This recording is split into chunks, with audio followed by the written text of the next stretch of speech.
लेकिन हमको लगता था कि हम वहाँ कैसे पहुँचे, कैसे आपका संपर्क करें, लेकिन कल जो अचानक सब अनायास सिद्ध हो गया तो थोड़ा आनंद भी हो गया। दीजिए सबको दीजिए, बाहर से आए कम से कम घर में।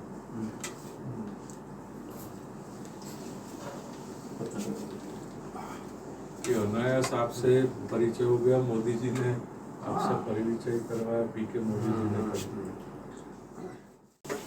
तो जो कल आपने बताया ना, उसमें जहाँ पे भी आपको लगे कि मैं आपके लिए आपके I am coachable, I allow myself to be coachable, so the way you coach me I will be. नहीं, शिक्षा वाला जो काम है ना, शिक्षा वाला देखिए क्या है, परंपरा का भी काम बहुत इम्पोर्टेंट है। जो आप लोग कर रहे हैं परंपरा से दादाजी के समय से चल रहा है, ये भी आज आवश्यक है। ये तो क्या है कि ऐसे समय में सब इन सब चीज़ों को भूल रहे हैं। मैं आपको बताता हूँ कि ह्यूस्टन में कॉन्फ्रेंस था,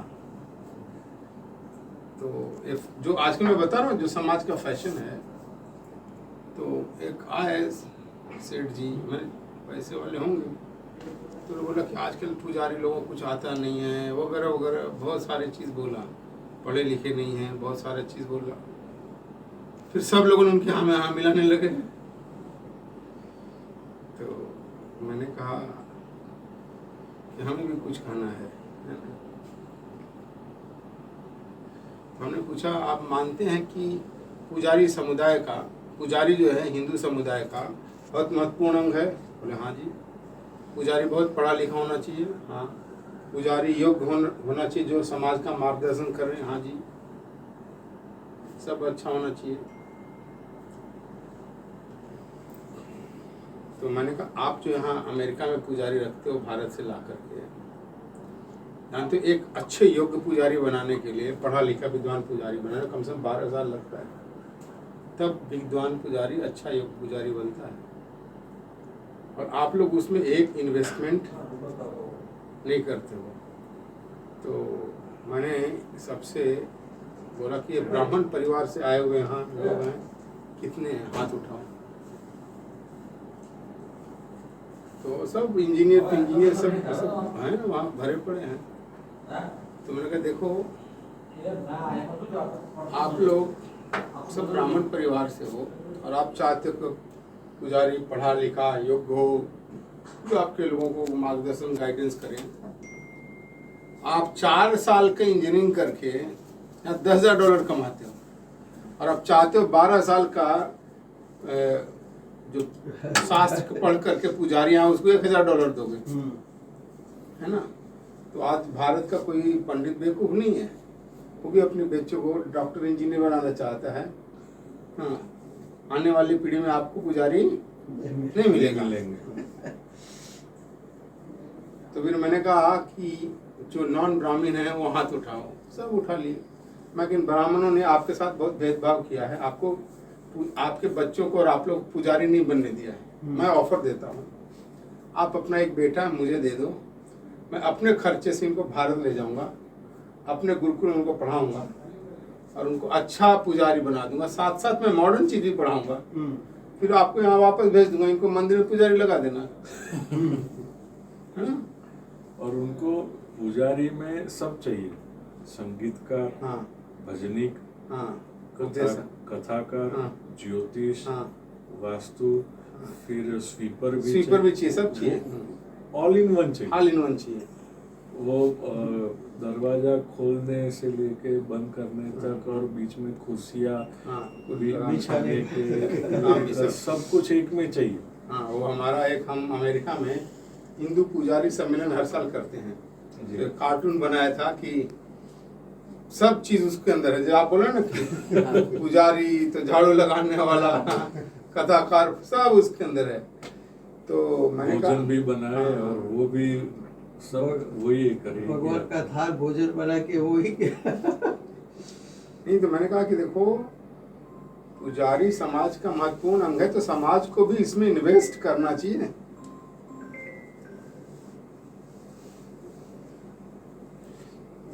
समाज इस काम में इन्वेस्ट नहीं किया है। मंदिर तो बना देते हैं, मंदिर बनाने में 10 करोड़ 20 करोड़ 50 करोड़ 100 करोड़ के मंदिर बना दिए, लेकिन मंदिर में भगवान के साथ साथ उनका पूजा सेवा करने वाले पुजारी को ट्रेनिंग करने में इन्वेस्टमेंट आपका नहीं है।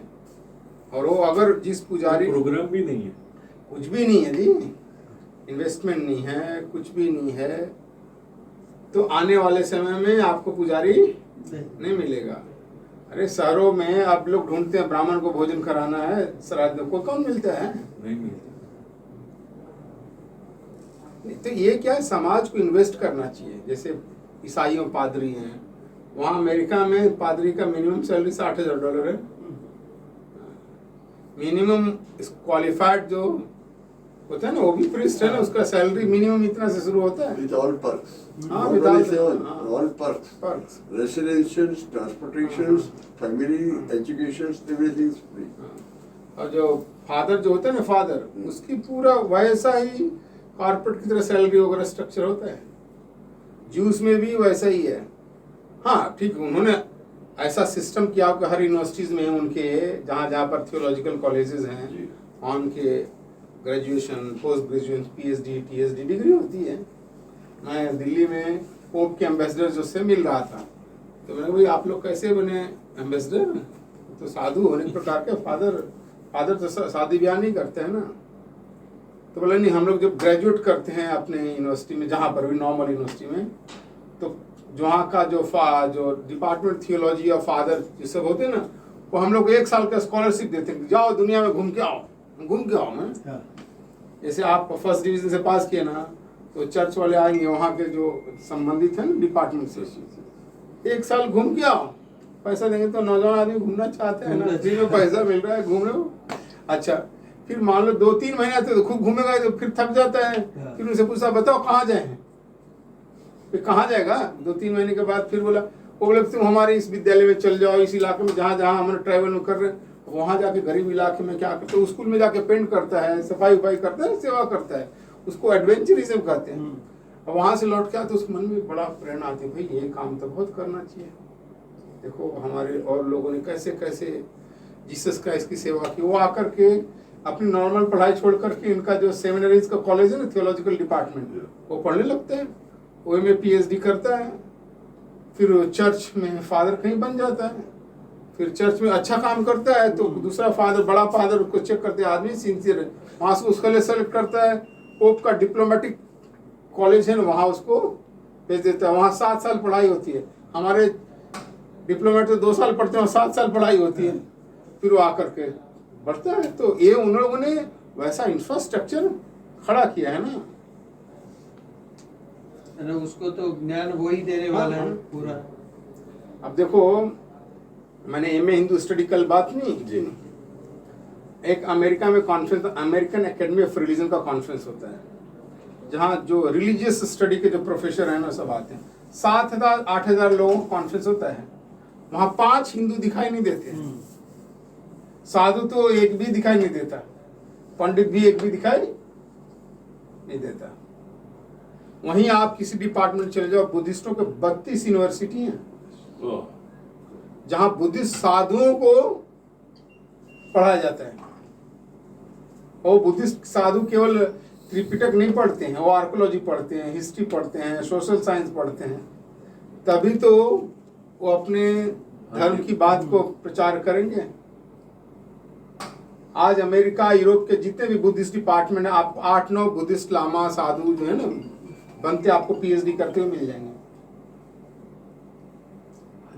हिंदुओं में इतना प्रोत्साहन नहीं है नहीं, विषय आ जाइए जो अवेयरनेस भी हाँ। नहीं है। अवेयरनेस नहीं है, सोच नहीं है।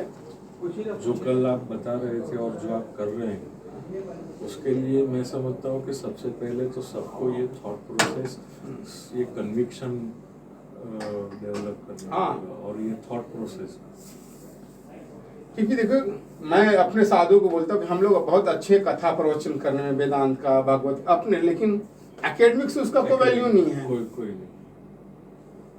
देखो, जब स्वामी विवेकानंद, राम तीर्थ, परमहंस योगानंद, चिन्मयानंद और प्रभुपाद जी, महर्षि महेश योगी सब विदेश गए ना, तो हिंदू धर्म का थोड़ा बड़ा नाम हुआ ना, वो सब बड़े बड़े लोग ल्यूमिनरीज थे। मेन सेंटर भी वही है हाँ हाँ एस्टैब्लिश, और वहीं से फ्लरिश हाँ हुआ। फ्लोरिश हुए। लेकिन उनके बाद जो जितने भी गुरु गए उस लेवल के नहीं थे। एक दलाई लामा जो कि हुआ, दलाई लामा ने क्या किया, अपने कुछ बुद्धिस्ट लामा लोगों को कर्नाटक में धर्मशाला में स्कूल बनाए, जैसे आपका स्कूल है ना, 12वीं तक का उनका स्कूल था, जैसे जिसमें नॉर्मल CBSE IB का सिलेबस भी पढ़ाया और बुद्धिस्ट परंपरा भी सब पढ़ाया। उसके बाद उन्होंने क्या किया, अपनी स्कॉलरशिप देकर अमेरिकन यूरोपियन यूनिवर्सिटी में बुद्धिस्ट स्टडी में BA MA PhD करने के लिए भेज दिया। अब वहीं पढ़े तो वहां पे भी प्रोफेसर की जरूरत है ना, वो लोग सब वहीं लग गए। आज हर अमेरिकन डिपार्टमेंट में आपको head of department professor Buddhist sadhu मिल जाएगा, मिल जाएगा, एक नहीं कई मिल जाएंगे। मैं तो घुमाऊँ हर डिपार्टमेंट का 8-9 बुद्धिस्ट साधु आपको मिल जाएगा बुद्धिस्ट। लेकिन हिंदू डिपार्टमेंट कौन पढ़ा रहा है जो हिंदुओं को गाली देता है। और जो ऐसा विजन शेयर भी करते हैं ना, तो उसी में अपने ही लोग जो समझ नहीं है वो लोग मजाक उड़ाते हैं, ये इम्पॉसिबल है, ये वो। देखो हिंदू स्टडी में सेल्डन पोलॉक है ना, सबसे एंटी हिंदू है। दूसरा है वेंडी डोनिगर, सब एंटी हिंदू हैं, क्योंकि वो तो पढ़ करके परीक्षा देके घुस गए, उनको हिंदू धर्म से कोई लेना देना नहीं है। तो ये है, अब धीरे धीरे हिंदू समाज में इस तरफ जागृति आनी चाहिए, अवेयरनेस आना चाहिए। जो सक्षम लोग हैं, पैसे वाले लोग हैं, इन सब कामों में थोड़ा लगाना चाहिए। बिल्कुल सही। कल लेकिन बहुत अच्छा रहा। और मेरा बेटा जो आपने शिकागो में किया था, हाँ। उसमें मेरा बेटा अटेंड करने आया था। अच्छा। मैं नहीं आ पाया अच्छा। था। आना मैं चाहता था। अच्छा। लेकिन उसको भी इसमें ये अच्छा है ना। तो कहाँ है आपका बेटा रस भी? है।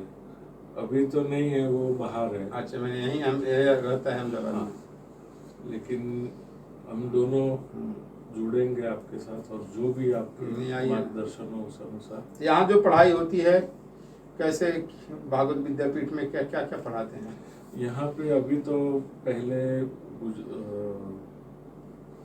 जो था वो एफिलिएटेड नहीं था और एक्रेडिट नहीं था। हाँ। फिर मोदी जी से रिक्वेस्ट की और मोदी जी ने सोमनाथ संस्कृत यूनिवर्सिटी की स्थापना की। हाँ। तो उसके अप्रूवल से हाँ। सब एफिलिएशन से चल रहा है। हाँ। तो उसमें प्रथमा से लेके प्रथमा के 2 वर्ष, मध्यमा के 2 वर्ष, हाँ। शास्त्री के 3 वर्ष, हाँ। और आचार्य के 2 वर्ष, और फिर बीएड। हाँ। तो उसमें भी एक था, अब 2 साल हो गए। हाँ। अब वो 3 या 4 साल का इंटीग्रेटेड कोर्स बना है। हाँ। लेकिन स्टूडेंट की प्रॉब्लम है अच्छा। एक्रेडिशन की वजह से। हाँ। यूनिवर्सिटी तो बना ली, तो उनके पास स्टूडेंट नहीं थे, तो जितनी पाठशालाएं हैं संस्कृत सब कुछ जोड़ा। तो उसके शास्त्री और आचार्य को वो अपना स्टूडेंट बताते हैं। हाँ, मैं गया हूँ। वो गोपबंधु जी उसके वाइस चांसलर थे। आजकल हाँ। एक पटेल है, ललित पटेल, वो एक्टिव वाइस चांसलर है।